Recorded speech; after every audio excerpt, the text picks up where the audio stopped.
अब क्या मेक्सिको में तख्ता पलट करेंगे जेनजी? पाकिस्तान के सिंध प्रांत में हुआ बड़ा धमाका। पुतिन नेतन्याहू ने पहली बार की गाजा पर बात। 2028 में राष्ट्रपति के चुनाव लड़ेंगी मिशेल ओबामा।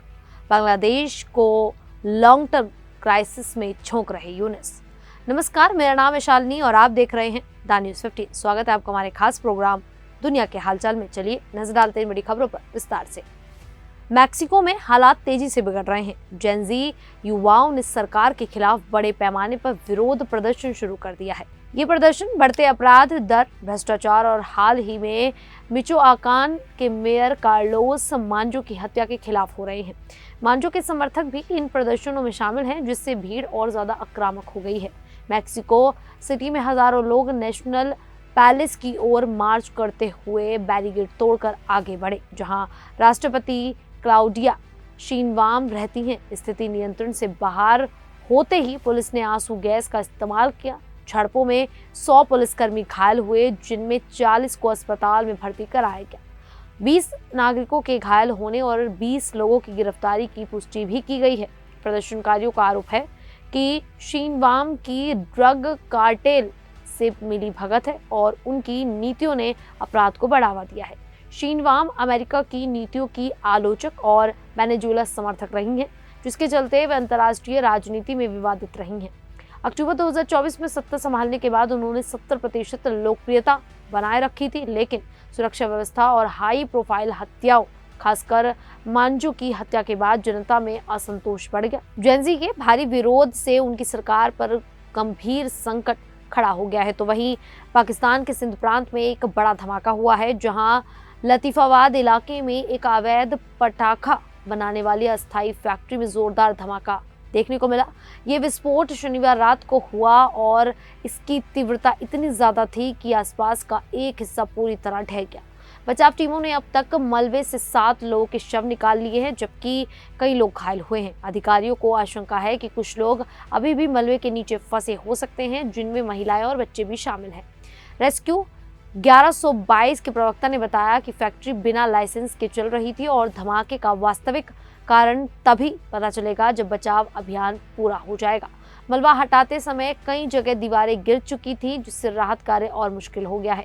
लतीफाबाद के सहायक आयुक्त सौद लुंड ने कहा कि फैक्ट्री के मालिक आसद जई के पास किसी और स्थान का लाइसेंस था, लेकिन वह यहां अवैध रूप से पटाखे बना रहा था।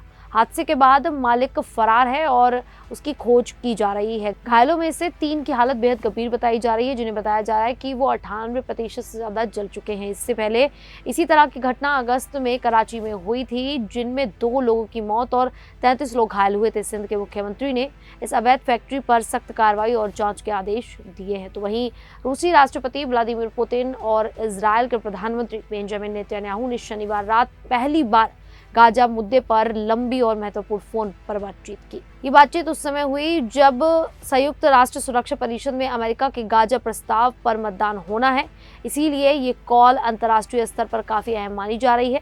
रिपोर्ट्स के अनुसार बातचीत की पहल रूस की तरफ से की गई। दोनों नेताओं ने गाजा पट्टी की स्थिति, युद्ध विराम लागू करने, बंधकों की अदला-बदली और मध्य पूर्व में बढ़ते तनाव पर चर्चा की।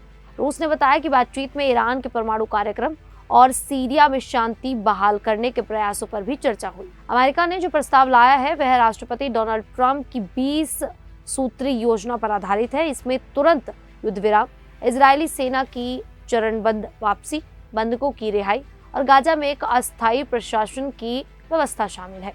ये योजना 2027 तक चलने वाली है, लेकिन रूस इस प्रस्ताव से सहमत नहीं है। उसने एक अलग प्रस्ताव पेश किया है, जिसमें 2 राज्य समाधान यानी इजरायल और फिलिस्तीन दोनों के स्वतंत्र राष्ट्र बनने पर जोर दिया गया है। रूस का कहना है कि अमेरिकी प्रस्ताव में यह बात साफ तौर पर शामिल नहीं है। हालांकि गाजा में युद्ध विराम चल रहा है, लेकिन हिंसा अभी भी रुक नहीं पाई है। विशेषज्ञों का मानना है कि पुतिन नेतन्याहू की ये बातचीत शांति प्रयासों को आगे बढ़ा सकती है, लेकिन रूस और अमेरिका के मतभेद क्षेत्र में तनाव भी बढ़ सकता है। तो वहीं अमेरिका की पूर्व फर्स्ट लेडी मिशेल ओबामा ने एक बड़ा बयान देते हुए कहा कि अमेरिका अभी महिला राष्ट्रपति के लिए तैयार नहीं है। शनिवार 15 नवंबर 2025 को एक कार्यक्रम में उन्होंने साफ कहा कि वे भविष्य में भी राष्ट्रपति चुनाव नहीं लड़ेंगी। ओबामा न्यूयॉर्क के ब्रुकलिन में अभिनेत्री ट्रेसी एलिस रॉस के साथ अपनी नई किताब द लुक के प्रमोशन के दौरान बातचीत कर रही थी। ये किताब व्हाइट हाउस में रहते हुए उनके फैशन और राजनीति के अनुभवों पर आधारित है। जब उनसे 2028 का चुनाव लड़ने के बारे में पूछा गया तो उन्होंने पूर्व उपराष्ट्रपति कमला हैरिस और पूर्व विदेश मंत्री हिलेरी क्लिंटन के असफल प्रयासों का जिक्र किया। मिशेल ने कहा, जैसा कि हमने पिछले चुनावों में देखा है, दुख की बात है कि अमेरिका अभी महिला नेता को स्वीकार करने के लिए तैयार नहीं है। उन्होंने मजाकिया लेकिन सख्त लहजे में कहा, मेरी तरफ मत देखो, मैं चुनाव नहीं लड़ने वाली, तुम लोग तैयार ही नहीं हो। इस पर कार्यक्रम में मौजूद लोगों ने तालियां बजाई। आगे बात करते हुए मिशेल ने कहा कि अभी भी समाज में कई ऐसे पुरुष हैं जो मानते हैं कि एक महिला उनका नेतृत्व नहीं कर सकती। इस सोच को बदलने में भी समय लगेगा। उनका ये बयान अमेरिकी राजनीति में महिलाओं की चुनौतियों और समाज की मानसिकता पर एक मजबूत टिप्पणी माना जा रहा है। वहीं बांग्लादेश में मोहम्मद यूनुस की अंतिम सरकार को लेकर राजनीतिक तनाव बढ़ता जा रहा है। डेमोक्रेटिक लेफ्ट अलायंस ने आरोप लगाया है कि यूनुस देश को लंबे समय के संकट की ओर ले जा रहे हैं।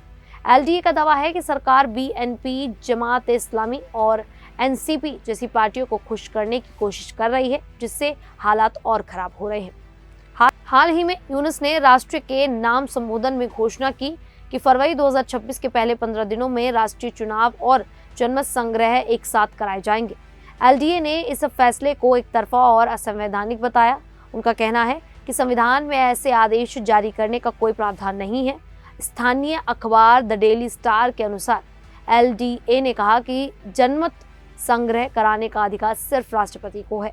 एलडीए का ये भी आरोप है कि यूनुस ने दावा किया कि 48 में से 30 प्रस्तावों पर सभी दलों की सहमति है। वास्तव में 10-11 प्रस्तावों पर ही सहमति बनी है। एलडीए के अनुसार केवल बीएनपी, जमात और एनसीपी की सहमति को सभी की सहमति बताना गलत है। उधर जेएसडी के अध्यक्ष एएसएम अब्दुल रब ने चेतावनी दी है कि जुलाई चार्टर लागू करने से नया राजनीतिक संकट पैदा हो सकता है। उन्होंने कहा कि देश को इस समय टकराव नहीं बल्कि बातचीत और संतुलन की जरूरत है ताकि स्थिरता बनी रहे। खैर, आप लोगों को क्या लगता है कि बांग्लादेश को सच में संकट में डाल रहे हैं यूनुस? तो आप हमें अपनी राय कमेंट करके जरूर बताइएगा।